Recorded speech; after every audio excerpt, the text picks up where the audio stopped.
गाजियाबाद प्रशासन द्वारा 2 बार नोटिस जारी करने के बावजूद RTI right to education act के तहत दाखिले न करने वाले स्कूलों की मान्यता अब निरस्त की जाएगी।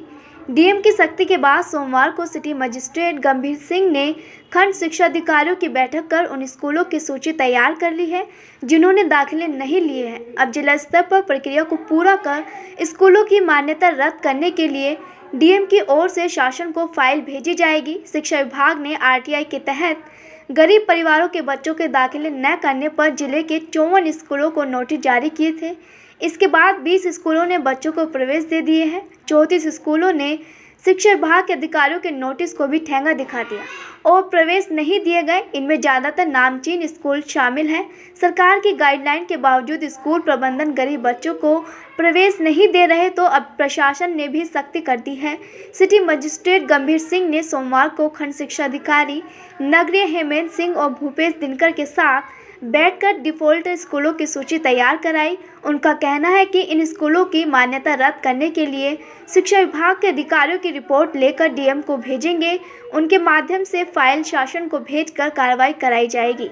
इन स्कूलों की रद्द हो सकती है मान्यता। Allen house public school Vasundhara, MBT international school Vasundhara sector 1 व sector 6, Dehradun public school Govindpuram, silver shine public school Shastri Nagar, CPRA public school Jayantipuram Ghaziabad, Dehradun public school Sanjay Nagar, Delhi Marthoma public school Puripuram Ghaziabad, public school international Duhai, Paramhans public school Sanjay Nagar, Gurukul the school NH9, Delhi public school Meerut road GD, Goenka public school Rajnagar, extension Parivartan school Rajnagar, Dashmesh Public School Shalimar Garden, DLF Public School Rajendra Nagar, Greenfield Public School Shalimar Garden, Holy Angels School Shalimar Garden, Khaitan Public School Rajendra Nagar, Ghaziabad public School Nehru नगर,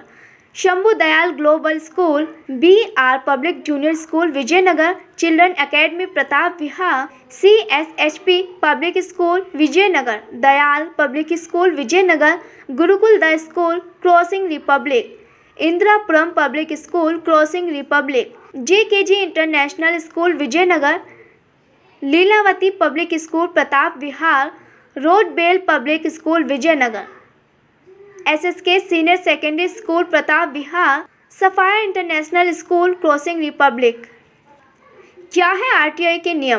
प्रत्येक school को 25% दाखिले RTI के तहत करने अनिवार्य है। इस नियम से नर्सरी और पहली कक्षा में होते हैं दाखिले। SC, ST और OBC वर्ग के बच्चों के लिए सिर्फ जाति प्रमाण पत्र की ज़रूरत।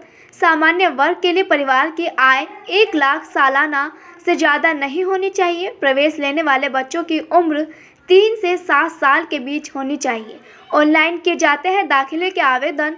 शहरी क्षेत्र में अपने वार्ड में स्थित स्कूल में कर सकते हैं आवेदन।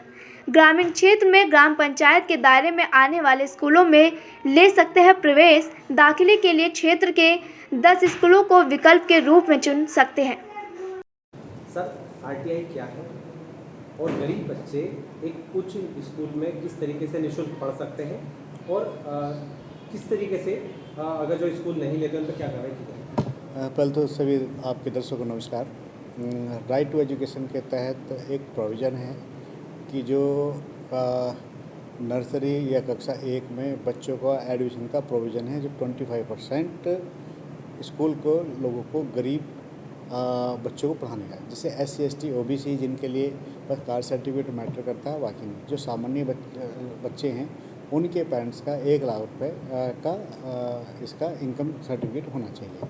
दूसरी बात ये आती है कि बच्चे कैसे एडमिशन ले सकते हैं, कहाँ एडमिशन ले सकते हैं। बच्चे पहले तो ये अपना कुछ किलोमीटर का दायरा था, लेकिन अब क्या है, गांव में जैसे ग्राम का क्षेत्र हो गया, शहर में वार्ड का क्षेत्र हो गया। अपने वार्ड में जितने भी स्कूल हैं उनको 10 ऑप्शंस को चुनना पड़ता है और 10 लॉटरी के माध्यम से उन बच्चों को स्कूल का चयन किया जाता है और चयन करने के आधार पर स्कूल प्रबंधक उनका एडमिशन लेता है। ये शिक्षा उनकी चलती है और कुछ यहाँ देखने में आ रहा है कि कुछ स्कूल्स इसमें अपनी पूरी तरह से सहयोग नहीं कर पा रहे, जिसके लिए हम लोगों ने 34 स्कूलों के लिए नोटिस जारी बीएससी की तरफ से हुए हैं और अगर वो इसमें सहयोग नहीं करते, जो सरकार के एक इतना पवित्र सूचित कार्यक्रम है, अगर उसमें उनका योगदान नहीं होगा तो आगे की कार्रवाई भी की जाएगी। सर लगभग कौन से वो स्कूल हैं जो मनमानी कर रहे हैं, एडमिशन नहीं हो रहा? इसके लिए लगभग 34 स्कूल हैं, कुछ बड़े स्कूल हैं, कुछ छोटे स्कूल हैं, मैक्सिमम से बड़े स्कूल हैं और उनके भ्रम है कि हम बच जाएंगे, तो ये राइट टू एजुकेशन के तहत उनको जो प्रोविजंस हैं उनका तो पालन करना पड़ेगा। गाज़ियाबाद के शिक्षा विभाग द्वारा उन 34 निजी स्कूलों को आरटीई के अंतर्गत एडमिशन न लेने पर जो नोटिस इशू किया गया है, उस नोटिस का गाज़ियाबाद पेरेंट एसोसिएशन स्वागत करती है। लेकिन हमें शंका ये है कि कहीं ये हवाई न साबित हो जाए, क्योंकि सत्र 21-22 में कुछ बच्चों के एडमिशन होने थे आरटीई एक्ट के अंतर्गत जेकेजी स्कूल में, जिनको जब एनसीपीसीआर का नोटिस डीएम सर के पास आया तो शिक्षा विभाग द्वारा उस पर यह कह दिया गया कि ये स्कूल सीबीएसई बोर्ड के अधीन है, तो हमारे नियंत्रण में ये नहीं आते, और उन बच्चों का आज तक एडमिशन शिक्षा विभाग नहीं करा पाया है। लेकिन अगर इस बार शिक्षा विभाग ने ऐसा कुछ किया है, पिछली बार भी शिक्षा विभाग ने 19 स्कूलों को नोटिस दिया था, और अगर शिक्षा विभाग ने इस बार कुछ ऐसी पहल की है तो उसका हम सब स्वागत करते हैं और देखते हैं अगर इसके बावजूद भी इन बच्चों के एडमिशन नहीं हो पाते हैं, ये बच्चे अपने शिक्षा के अधिकार से वंचित रह जाते हैं, तो क्या वाकई शिक्षा विभाग जैसा दावा कर रहा है कि इन स्कूलों की मान्यता रद्द करने की संतुति करेगी? तो अगर ऐसा हो जाता है तो जो अब तक नहीं हुआ एक बार भी, क्योंकि चाहे वो गाज़ियाबाद का शिक्षा विभाग हो चाहे प्रदेश का शिक्षा विभाग हो, किसी भी निजी स्कूल पर आज तक कोई कार्रवाई नहीं की गई।